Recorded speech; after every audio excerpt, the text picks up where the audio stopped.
Well, hello and welcome to my kitchen here in Jasper. I am preparing a chicken Parmesan pasta this evening in our new quick cooker. You'll notice that the chicken is already in the quick cooker. I have it set to the sear setting, and basically what we want to do is just sear the chicken here for about 5 to 7 minutes. My little clock timer here on the front is helping me keep track of the time. So I started the chicken at 17 minutes, so it's been cooking for 2 minutes. What I did to get the chicken ready was, this is about 1 pound of boneless, skinless chicken breast that I just sliced up into smaller pieces. It calls for, the original recipe calls for tenderloins, and so I didn't have tenderloins, so I'm just using the boneless, skinless chicken. And I put the chicken into my mixing bowl here with about 1 tablespoon of olive oil and 3 tablespoons of our garlic and herb rub here, which is one of our Pampered Chef seasonings. So I went ahead and set the quick cooker to the sear setting right here and press the start button. So as I said, it needs to cook for about 5 to 7 minutes, it said. So it's been cooking now for about 2 minutes. So we're going to let that cook just for a few minutes. I'm going to tell you about the other ingredients that are going to go in here. I went ahead and shredded up some fresh Parmesan cheese using our adjustable fine grater. Now, I don't know if you buy the canned Parmesan cheese, the one that's already grated, and you know, it's totally a preference of mine, but we like fresh cheese, and we know that this is just cheese. So the other ingredient, and this is supposed to be about 1/4 cup, but I did a little bit extra so I can sprinkle some on top when I'm finished. And this is 3/4 cup of fresh mozzarella. And again, I used our adjustable coarse grater, so you can see the difference in the two blades. This is for fine, like your Parmesan, harder cheeses, Romano, and things like that. And this is for the cheese that you want to be a coarse grade. And they're adjustable because when you adjust the handle, you can adjust it like this to grade right over your cooking vessel or your bowl, or you can put it in the propped up position, which is my favorite position to grade the cheese. Now it also goes down to a flat position. It also has a cover for storage. So it makes these very easy to use and very quick to grade your cheese. I mean, I graded both of those cheeses in about 2 minutes. I mean, it literally didn't take that long. So don't think that just because you're buying the fresh block of cheese, which by the way is saving you some money, that it's going to take a long time to do, because it really doesn't, and you just get much better flavor with just the cheese. Plus you're saving money, as I mentioned. So we have the cheeses. We've got a cup of water and our little, what is this thing called? Measure-all cup. This is the 1 cup size. There is a 2 cup size, and then there's a little smaller one. And then we're using 24 ounces of marinara sauce, which is I'm using the Rayo's homemade brand. This is one of our favorite pasta sauces when we have pasta or an Italian dish. I think personally that using one of the better pasta sauces is going to give this a little bit more flavor. So that's my tip there. We're going to use about 8 ounces of the pasta here, and you can see this is just the penne rigate pasta. So we've got that ready to go. And then for the final touch, we are going to sprinkle some panko breadcrumbs with 1 tablespoon of melted butter on top. We're going to melt the butter, and we'll put the panko crumbs in there to toast them up just a little bit before and this is ready to go. It's on salt, so we need to start, cancel that. Yep. Okay, we're done searing. And so now what we're going to do is we are going to add the sauce in here. Let me just go ahead and open that jar and pour it right down in there. The key, what I have found to using the quick cooker, is to make sure that you're using enough, that you have enough liquid in your stainless inner pot here.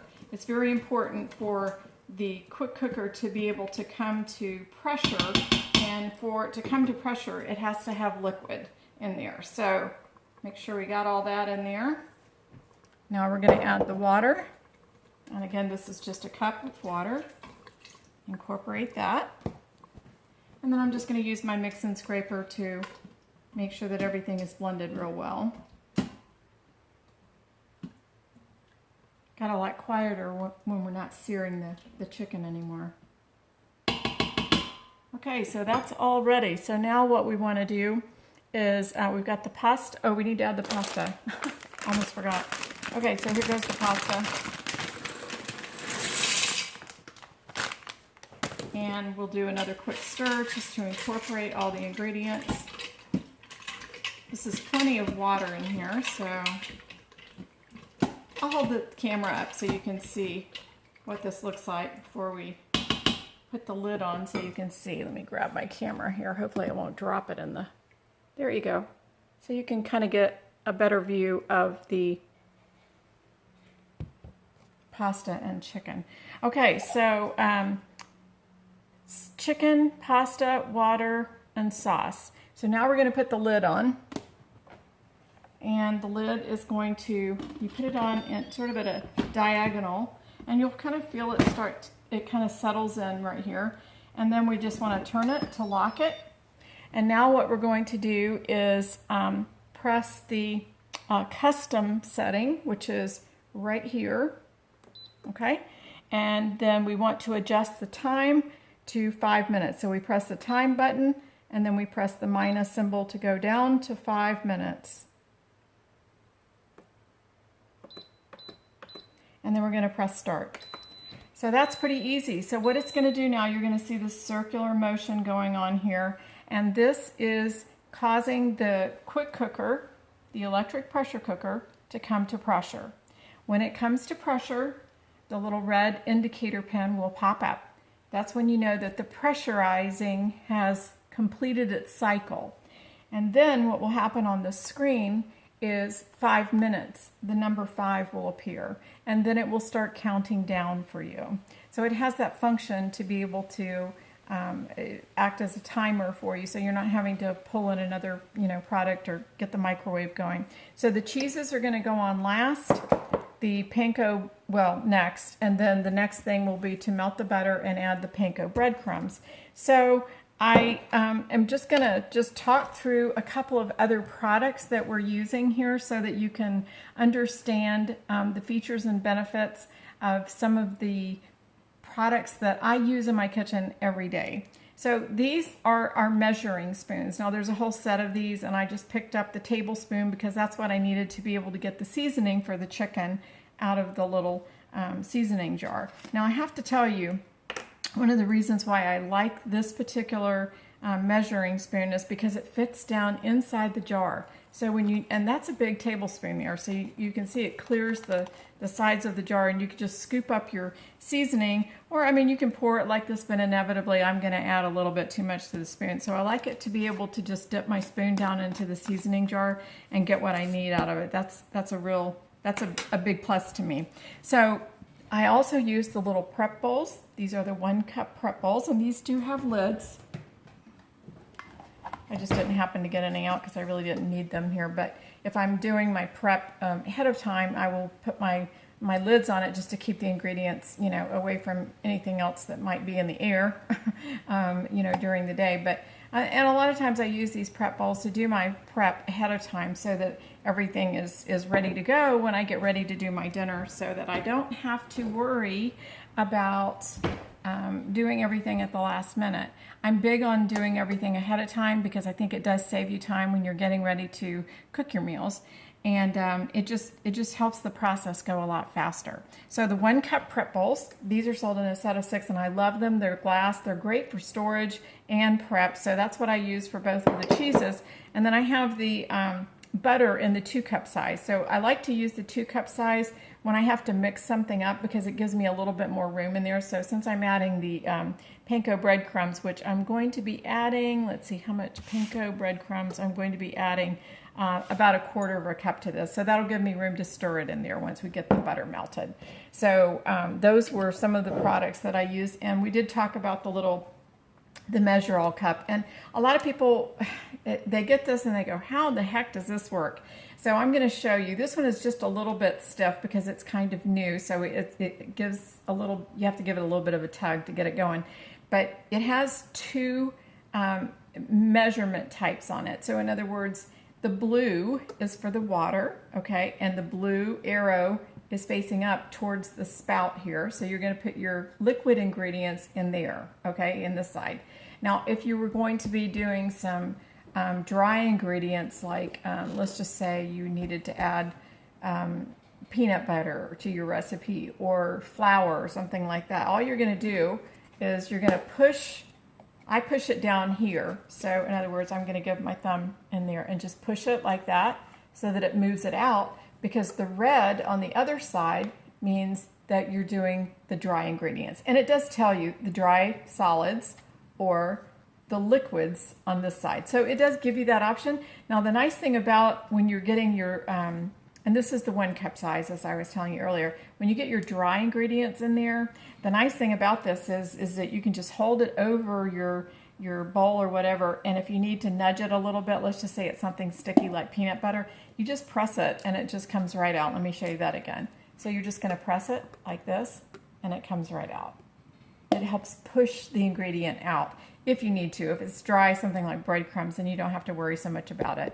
But this is a very handy little product, and as I said, it does come in 3 different sizes. Here's the 3 different sizes. Here's the 2-cup, and you can see this one is very well used. It's old. I've had it for a really long time, and this is the 1-cup size. And then here's the little small one, teeny tiny. This is 4 tablespoons. So that's a nice complete little set there. I'll just go ahead and put these back in the drawer. Okay, and then the next thing that I wanted to share with you is the mixing bowls. These mixing bowls come in a set of 3. These are fabulous. I love my glass mixing bowls. I like them because they have a nice wide opening. And like I said, they're a set of 3. And this is the smallest one. So it's nice to be able to have that wide opening when you're stirring your ingredients. The batter bowls are great. They have the lids on them, and they come in 2 sizes. They've been around for a really long time. Let me see if I have one. One of them is in the dishwasher. So this is the small batter bowl, and this is a 4-cup size. And then the large, the classic batter bowl, and they both come with lids, is 8 cups. So it's nice to be able to have those. They have redesigned those now so that they nest inside of each other, and so that's a nice feature too. So we're still coming to pressure here, and we did talk about the graters. The other product that I used in preparation are my flexible cutting mats, and I don't know if anybody has these, but these are absolutely so cool. I love it because you don't have to run back and forth to the sink in between getting your ingredients ready, because you know your recipes have more than 1 ingredient, or at least most of them do. I mean, the one that we did yesterday only had the 1 ingredient, well, 2 ingredients. It had water, and then it had the seasoning, and then the pork, so I guess 3 total. But I love these that are sold in a set of 3. This is a small size. It's about the size of a sheet of paper, and then there's a larger size that's about 11 by 16, so it's pretty large, but it's nice to be able to do all of your ingredients for one recipe with your set of flexible cutting mats. And they're different colors. They come in a set of 3, orange, yellow, and green, I think. And they have useful, helpful information on there, and they've got measure marks on the side here, so you can, if you need to do some measuring while you're cutting or chopping or slicing some of your ingredients, and you'll be able to do that real easily right there on your flexible cutting mats. I love them because they have a little bit of silicone on the bottom, so they don't slide around on your countertop when you're using them, and they store flat. So as you're downsizing, or maybe you just don't have a large kitchen area, you don't have room for a lot of products, those are fabulous. I use them all the time. There's always a couple in our sink because we wash them off, but they are dishwasher safe too. So if you have a meat on there that you want to make sure that it's really sanitized and it's all ready to go. So the indicator button is coming up here now, so I'm assuming this is going to go to the 5-minute mark here in just a second. And when it does, then as I said, it's going to count down that 5 minutes, and then what we will do is release the pressure, and then we'll be ready to mix in the cheese and the panko breadcrumbs. So let's melt the butter. Let me go do that really quick in the microwave.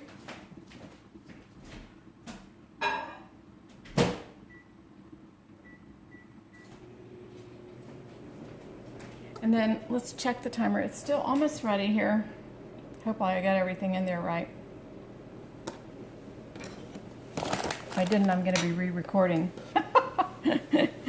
This is one of the things about going live. I can't really go live for a really long period of time because it just doesn't work really well up here in the mountains for some reason. So I have to do my recording on something like YouTube so that you can watch the whole thing in its entirety. So let me grab the butter out of the microwave.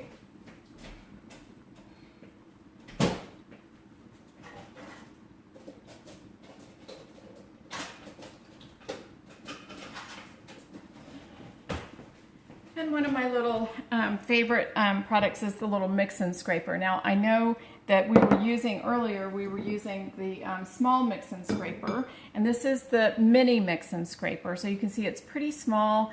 It's only about half the size of my finger here. It absolutely is one of my favorite ones. We use these all the time, and this will be great to be able to put the panko breadcrumbs in there.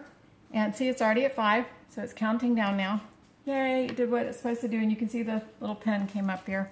So you can see this across the kitchen. You don't have to worry about standing right next to it to get everything done. The one thing that you do want to make sure, if you're going to use a pressure cooker, is to make sure that it's not underneath the cabinet. You want to make sure that it has free open space above it, because when you do release the pressure, the steam will come out. So if it's underneath your cabinets, you're probably going to have a little white spot on your cabinets. You'll be changing the color, maybe painting. So don't do that. And it's nice because one of the things that Pampered Chef was really focused on when they were developing this product was the fact that it's cool to the touch. So you don't have to worry about burning yourself or small hands coming in contact with it and some dangerous accident happening.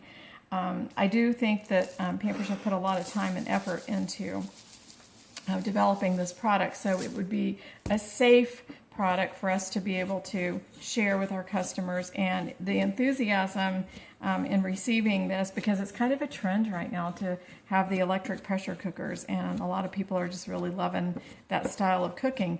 And I have to say, I mean, it really reduces the cooking time. I mean, if I were doing this on the stovetop, I'd be having to boil the pasta, which is going to take a good 10 minutes. I'd be having to cook the chicken, and I'd have to do that in a separate skillet, and that's going to take, 6 to 8 minutes.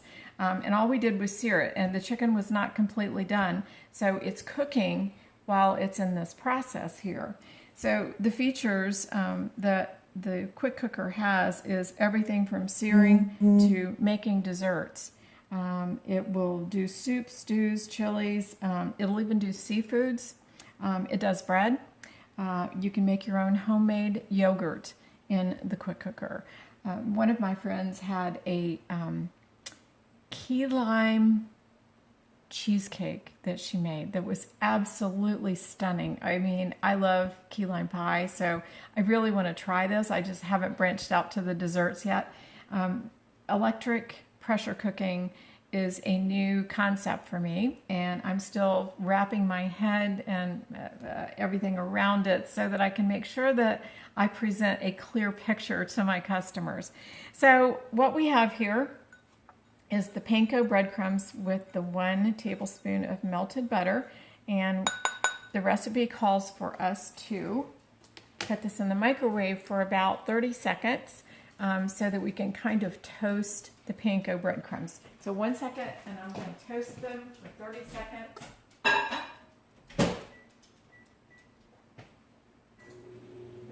I would love to be able to do this on the other side of my kitchen, closer to the microwave, but that's where my cabinets are. So I can't use the pressure cooker over there because I don't want to change the color of my cabinets.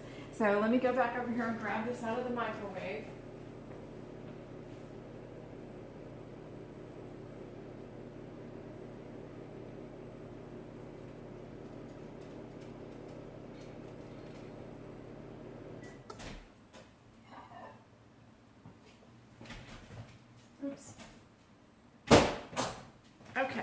So we're going to give that a quick little toss.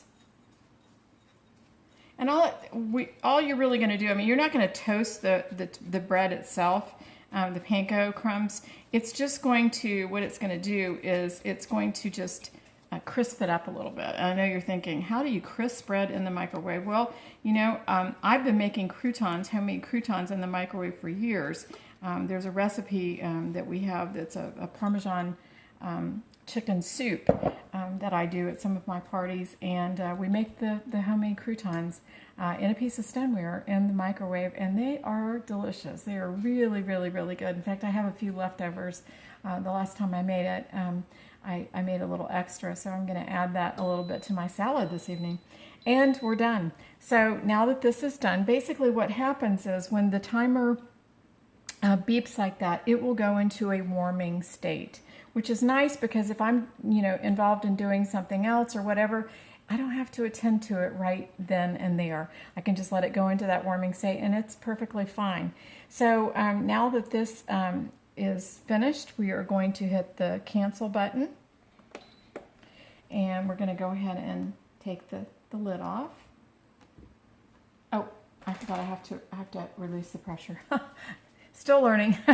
Okay, so we're going to manually release the pressure, and I do want to just show you this really quickly here so you can see the buttons on top of the quick cooker. See this little symbol right here and this little symbol right here? This is where the steam is going to come out, and this is where I'm going to press the button. These need to be perfectly aligned on the top up here, and I'm just going to set my camera back down, and I'm going to go ahead and press the steam. So that way, everything is just going to come up. So you can see it just going up there. So there's nothing above that it's not going to damage anything in my kitchen. And the steam is just going to come out because it is really, really super hot in there. I have no idea what the temperature is. That's going to be something I need to look up so I can check that out. It just kind of came to my mind here while I was talking about this. But once the steam stops coming out, then we'll be able to safely take the lid off. Then we're going to incorporate our cheeses, and then we're just going to let it sit for about 3 to 4 minutes, and then we can top it with the toasted panko to be able to serve it.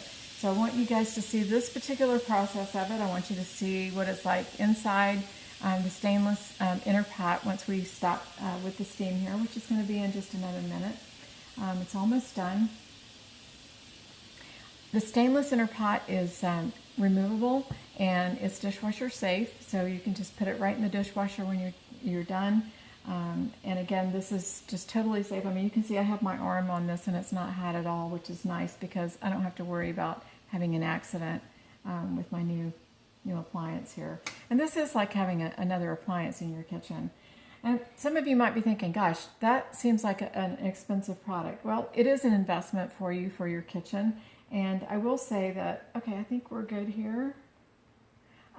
It is an investment for your kitchen, and what I will suggest to you is that maybe you consider having a party to get this for free or for half price or even a larger discount, because that's the great thing about Pampered Chef. So you can see all the steam, the water from the steam coming from the lid there.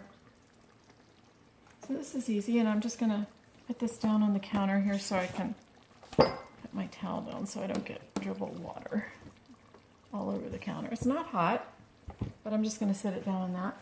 So this is great. I'm going to let you see the chicken inside here. How cool is that? Pasta is done. And you know what's going to happen is as we continue to let it sit here, I'm not quite ready to eat yet, so I'm going to probably just let this sit for just a little bit. The pasta will continue to cook a little bit more and become a little softer. So the next thing we're going to do is add our cheese. Let me put my camera back down. Oops. I hope I wasn't just showing you my head. All right, remember I said I was only going to add about half of this Parmesan cheese. So let me do the mozzarella first. I'll do the mozzarella. Go ahead and just sprinkle that in. Okay, and then we'll go with half of the Parmesan because, like I said, I wanted to save a little bit to be able to top it when I do get ready to serve. Plus, I want a little bit for my salad. I decided to make a little Caesar salad just to go along with this meal. Oh, that looks really good. So we're just going to incorporate those two cheeses here. It's nice and cheesy now. That looks so good. I'll show you one more time what it looks like, the finished product. And there you go. So dinner is done, and the time on my video here is 25 minutes total, but that's because I've been talking and sharing with you about some of the other products while this process has been going on. The total time, it says in the recipe, and this is the little cookbook that comes with the quick cooker, is 32 minutes. So we're a little bit under that, which is pretty good, I think. And so now I'm just going to put the lid back on it, and I am going to let it rest for just a little bit. Oops, I got it up backwards here. And then I'm just gonna close it up. Did I get it on wrong? Yep. See that? You hear that little chime that it has? It's such a cool little thing. I can't get this adjusted. Okay, there we go. All right, so now I'm just gonna twist it, and I'm gonna let it sit for just a few minutes while I finish up a couple of other things before I get ready to eat dinner tonight. So I hope you enjoyed the video. I hope you'll consider the quick cooker. If not, maybe it's not the right time for you to make that kind of a purchase. Maybe you want to have a party and get it for free or half price or the discounted, because the Pamper Chef does offer those opportunities for us to be able to let you in on a huge savings by having a party. So having a party is super easy. Just collect a few orders, and then you're going to be able to grab the host discounts and the host rewards. So I hope you enjoyed this tonight. Have a wonderful evening. Bon appetit.